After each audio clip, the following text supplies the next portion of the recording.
Ladies and gentlemen, my name is Esports Money's ESM Mac 10, whatever you want to call me, and welcome to my guide to jungling Ancient Apparition.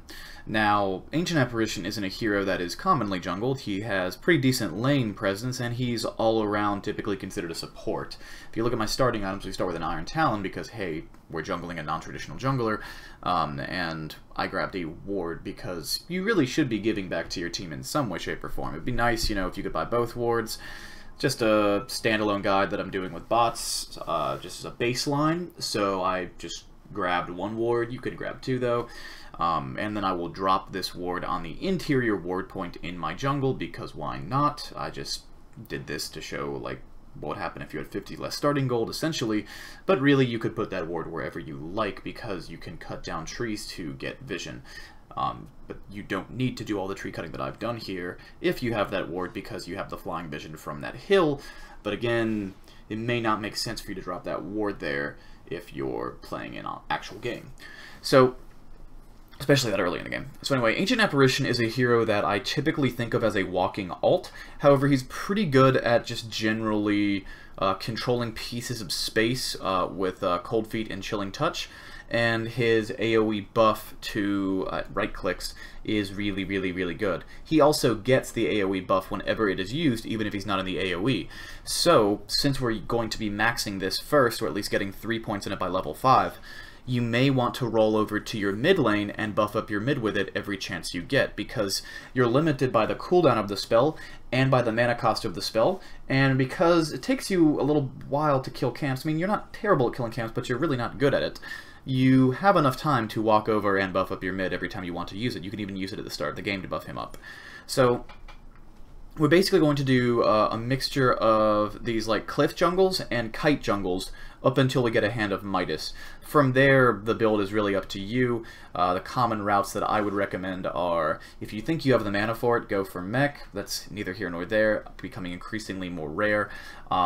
Getting Tranquil Boots is a very good option. Tranquil or mana, but Tranquil typically because it's a little bit cheaper, and that will mean that you have boots that will allow you to heal and move quickly around the map while getting the additional income or the additional saved gold or less gold you have to spend to buy your Aghanim Scepter, because I think this is a hero that really craves an Aghanim Scepter, which is why Midas is so popular on him in the first place.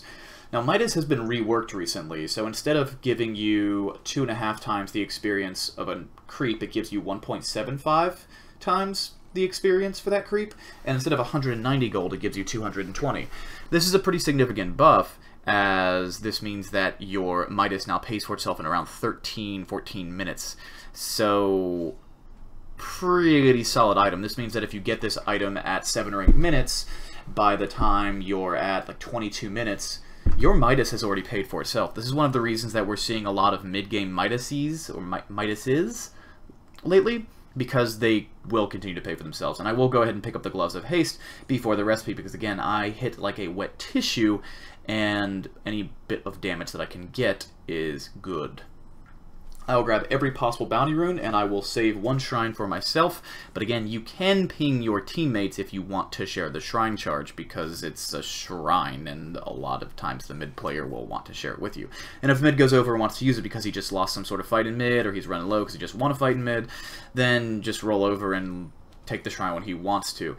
Because of like Cold Feet and Chilling Touch aren't the best for jungling, but what they do offer you is a way to just sink a shitload of mana. So you're kind of mana starved and you're kind of cooldown starved, but if you see that your mid wants to hit the fount or hit the shrine, then you can go ahead and burn some of your cooldowns because you're going to be at full mana anyway. Now, with the stack that I just made, if you have a Drow or another global aura on your team that enhances your ability to kill creeps, then you're going to probably not need to do the stack at that medium camp I just killed. You can probably kill the camp before it respawns.